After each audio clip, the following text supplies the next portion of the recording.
قرآن پاک کے اندر قسم فرماتے ہیں، قسم کھاتے ہیں، اس کی فضیلت بتانا مقصود ہوتا ہے۔ رسول اکرم صلی اللہ علیہ وسلم نے ارشاد فرمایا، ایک حدیث کا مفہوم ہے کہ ان 10 دنوں کے اندر جو اعمال کیے جاتے ہیں، باقی جو اعمال کیے جاتے ہیں پورا سال، اللہ رب العالمین کو سب سے زیادہ محبوب ان 10 دنوں کے اعمال ہیں، اور ان میں جو سب سے بڑا عمل کیا جاتا ہے وہ قربانی کا عمل کیا جاتا ہے۔ یہ قربانی حضرت ابراہیم علیہ السلام کی سنت ہے۔ ہم میں سے ہر شخص جانتا ہے کہ یہ سنت ہے، لیکن کیا کبھی ہم نے اس پر غور کیا کہ اس کا مقصد کیا ہے؟ قربانی جو اللہ رب العالمین اپنے بندے سے کہتے ہیں کہ میرے نام پر، اللہ کے نام پر قربانی کرو، اس کا مقصد کیا ہے؟ ہم میں سے ہر شخص یہ بتا دے گا کہ ابراہیم علیہ السلام کی سنت ہے اور سارے انبیاء کرام کی سنت ہے، اللہ کے رسول صلی اللہ علیہ وسلم کی سنت ہے، لیکن کبھی ہم نے اس کا جاننے کا مقصد کیا ہے یہ ہم نے کوشش نہیں کی اور نہ ہمیں معلوم ہے۔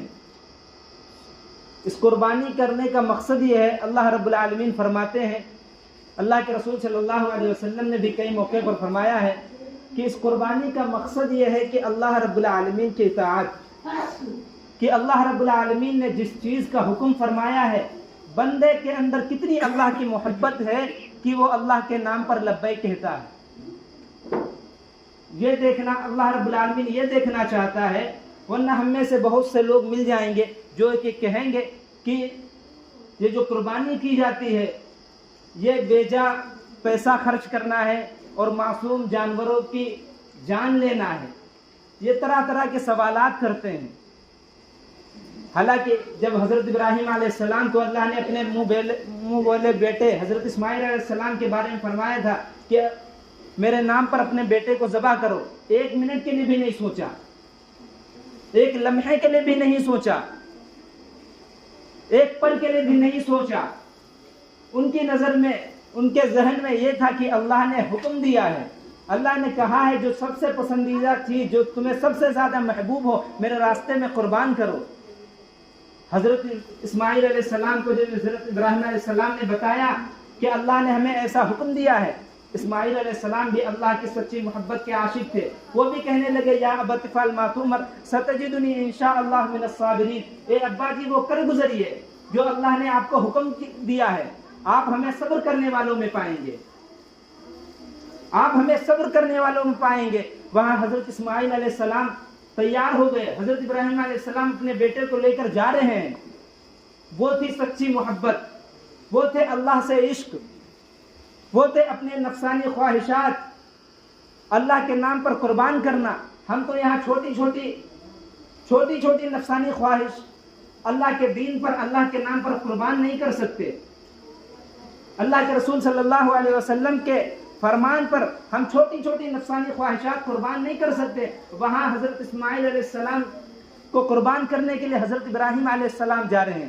اللہ رب العالمین قربانی ضرور مانگتے ہیں، لیکن سچ یہ ہے کہ اللہ رب العالمین یہ دیکھنا چاہتا ہے کہ بندے کے اندر اللہ کا ڈر کتنا ہے، تقوی کتنا ہے۔ وہ قربانی لیتا نہیں ہے۔ قرآن پاک میں اللہ نے فرما دیا لن ینال اللہ لحومها ولا دماؤها ولکن ینالہ التقوی منکم، کہ جو قربانی کا جانور ذبح کرتے ہو، اللہ کے پاس نہ ان کا گوشت پہنچتا ہے نہ ان کا خون پہنچتا ہے، وہ تو تمہارے اندر جو تقوی ہے دل کے اندر، وہ تقوی اللہ رب العالمین کے پاس پہنچتا ہے کہ اللہ کا ڈر کتنا ہے۔ اللہ نے کہا نماز پڑھو، یہ بندہ نماز پڑھنے کے لیے آتا ہے کہ نہیں آتا؟ یہ تو تقوی کا، دل کے تقوی کی بات ہے۔ اللہ رب العالمین نے حضرت ابراہیم علیہ السلام سے اسماعیل علیہ السلام کی قربانی مانگی، کیا اللہ رب العالمین نے اسماعیل علیہ السلام کی قربانی قبول کر لی؟ کیا اپنے راستے میں ذبح کرا دیا؟ اللہ مانگتے ضرور ہیں، لیکن جب بندہ سچے دل کے ساتھ اللہ کے نام پر قربان کرتا ہے، اللہ رب العالمین اسے نہیں دیتے، واپس کر دیتے ہیں۔ اور حضرت ابراہیم علیہ السلام سے اللہ رب العالمین اتنا خوش ہوئے کہ قیامت تک جتنے انسان آئیں گے سب ان کی اس سنت پر عمل کرتے ہوں گے اور اپنا آئیڈیل اور نمونہ مانتے ہوں گے۔ حضرت ابراہیم علیہ السلام کا تذکرہ قرآن پاک کے کئی باروں میں ہے، اور اللہ رب العالمین نے فرمایا کہ ان کے طریقے کے مطابق اپنی زندگی گزارو۔ اگر تمہارے اندر سستی ہے، کاہلی ہے اور تمہارے اندر اعمال کی کمزوری ہے، حضرت ابراہیم علیہ السلام کی قربانی یاد کرو، حضرت اسماعیل علیہ السلام کی قربانی یاد کرو۔ یہ نبیوں کے واقعات ہیں، یہ کتابوں میں کیوں لکھے ہیں؟ یہ قرآن پاک میں اللہ رب العالمین نے کئی نبیوں کا تذکرہ کیا ہے، کئی نبیوں کے قصے بیان کیے ہیں۔ یہ صرف مزے لینے کے لیے نہیں ہے، یہ صرف سننے کے لیے نہیں ہے، بلکہ یہ عمل کرنے کے لیے ہے۔ قرآن پاک میں جو اللہ رب العالمین نے ہمارے لیے احکام فرمائے ہیں، جن کو شعائر اللہ کہا ہے، اللہ کے شعائر ہیں، اللہ کی نشانی ہے، یہ کیا ہے؟ یہ سب عمل کرنے کے لیے ہیں، اور بندے کے اندر جتنا اللہ کا ڈر ہوگا، اللہ کا خوف ہوگا، اس کے مطابق وہ عمل کرتا ہوگا۔ ذالک ومن یعظم شعائر اللہ فإنها من تقوی القلوب، اللہ کی شعائر کی حفاظت وہ شخص کرتا ہے جس کے دل میں اللہ کا ڈر ہوتا ہے، اللہ کا خوف ہوتا ہے، وہ اللہ کے شعائر کی حفاظت کرتا ہے۔ وہ یہ نہیں دیکھتا کہ اللہ رب العالمین نے کون سا حکم فرمایا، وہ دیکھتا اللہ نے حکم فرمایا، ہمیں ادا کرنا ہے۔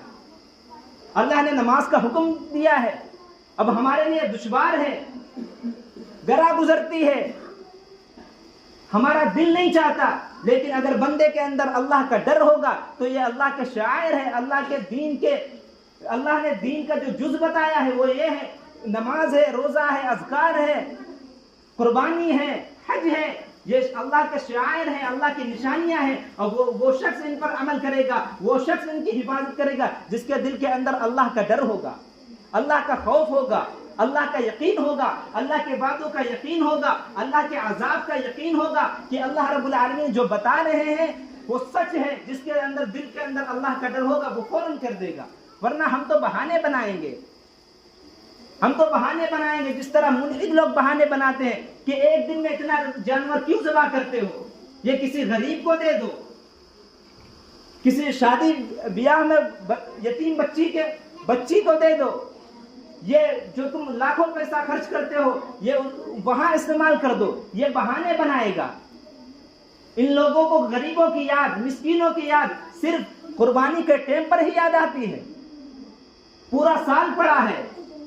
اسلام نے کم منع کیا ہے تم غریبوں، یتیموں، مسکینوں کے ساتھ ہمدردی نہ کرو، اسلام نے کم منع کیا ہے۔ اسلام نے تو اس کا حکم دیا ہے کہ اپنے رشتہ داروں پر خرچ کرو، یتیموں پر خرچ کرو، مسکینوں پر خرچ کرو۔ لیکن جب قربانی کا وقت آتا، ہم میں سے بہت سے لوگ ہیں جو کہہ دیتے، مسلمان بھولے بھالے بھی پھنس جاتے ہیں، کہتے ہیں کہ یہ اتنا جانور ذبح کرتے ہو، اتنے پیسے خرچ کرتے ہو، کسی غریب کو دے دو، کسی غریب کو دے، اس کا بھلا ہو جائے۔ تمہیں پورا سال یاد نہیں آیا؟ پورا سال پڑا ہے، ان کی مدد کرنے کے لیے تمہیں یاد نہیں آیا؟ تمہارے بیلنس اتنے زیادہ ہے کہ تم خود گن نہیں سکتے، تم نہیں دے سکتے کیا؟